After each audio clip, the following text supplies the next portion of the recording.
Hi, Haysboro students. Happy Tuesday. I hope you're having a great day and outside enjoying this beautiful weather. Today I have a fun story about monsters under your bed. It's called I Need My Monster, written by Amanda Noll, illustrated by Howard McWilliam.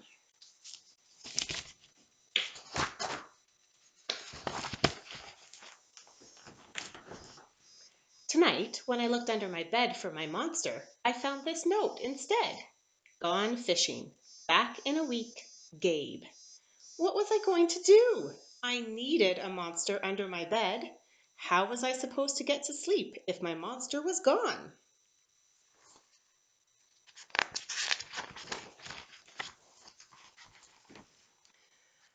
I tried to sleep, but it wasn't the same without Gabe. I missed his ragged breath, his nose whistling, the scrambling of his uncut claws. How would I ever get to sleep without Gabe's familiar scary noises and his spooky green ooze? It was no use. Gabe would be gone for a week and I just had to have a monster. I climbed quietly out of bed so my parents wouldn't hear me. Grown-ups have some strange ideas about monsters under the bed. I knocked on the floorboards, then scrambled back under my covers. I waited nervously. Would a new monster appear? What would he be like? Would his snorting be as cheerful as Gabe's?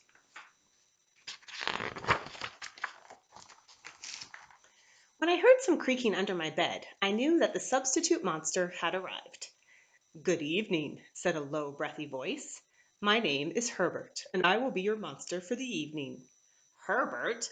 What kind of a name is that for a monster? You don't sound scary at all. Have you ever even scared a kid before? Well, no, but I have read all the best books on the topic. Do you have long teeth and scratchy claws? I asked. No, but I have an overbite, and I'm a mouth breather. Listen. Herbert's panting was kind of scary, but it wasn't scary enough for me.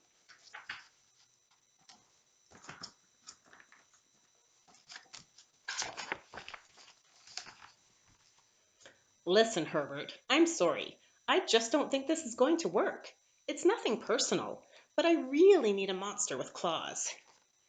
Picky, picky, Herbert complained. As you wish, I'll go. There was some more creaking, then Herbert was gone.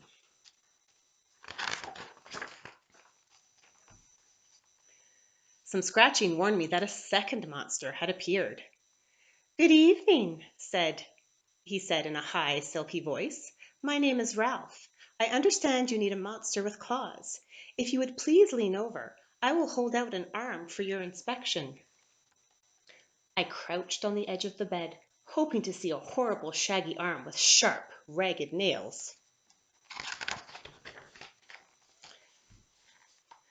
Instead, I was surprised to see a sleeky, brushed fur with smooth, shiny claws.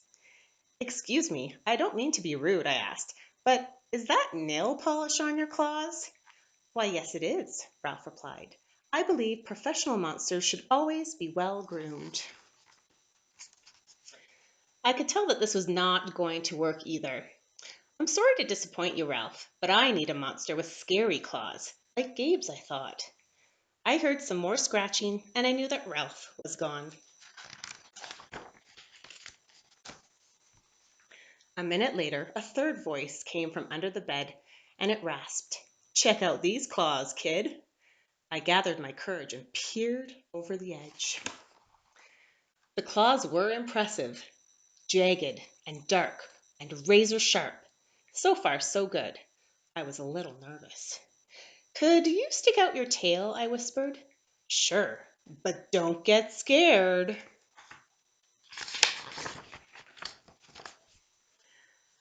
I peeked through my fingers at the slimy tail slithering over the foot of my bed. That's when I noticed the bow. Are you a girl monster?" "Of course I am," she snapped. "I'm Cynthia. Do you have a problem with that?" Yeah, I do," I admitted. "I definitely need a boy monster. Boy monsters are for boys, and girl monsters are for girls. Everybody knows that." "Well, aren't you a picky one?" she sniffed. And then she was gone.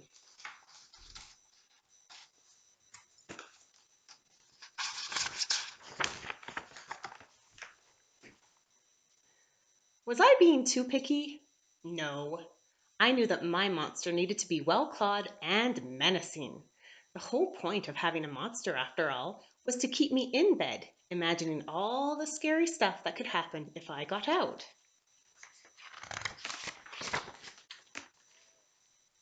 Then I heard a shuffling noise and some slobbering. A fourth monster was under my bed. Hey, the name's Mac.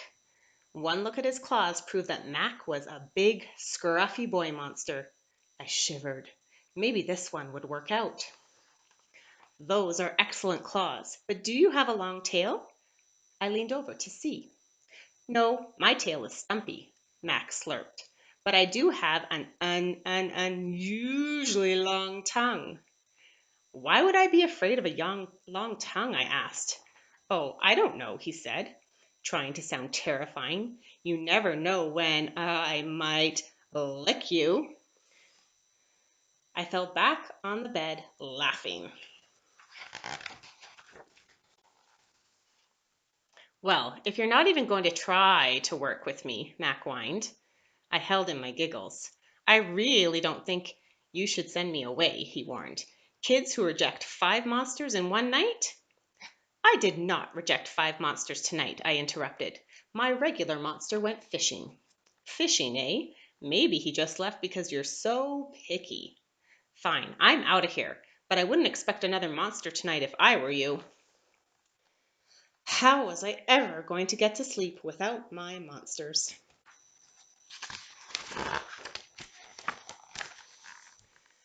I was surprised to hear more creaking under the bed. Loud creaking with scratching. I thought no more monsters were going to appear tonight, I said. Sorry I'm late, kid. Phew, it was Gabe. I thought I would enjoy fishing, but I didn't, he explained. Those fish scare too easily. No challenge at all. You, however, are challenging, my friend. You're almost too old to be afraid of monsters. You keep me on my toes. Ah, toes. A delicious snack. The bed quivered as Gabe's stomach rumbled with hunger.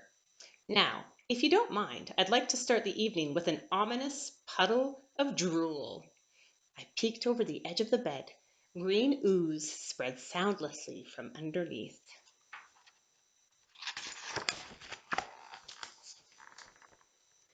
Then the bed trembled as Gabe unfurled his spiked tail. He was daring me to guess where he might pop up. I shivered.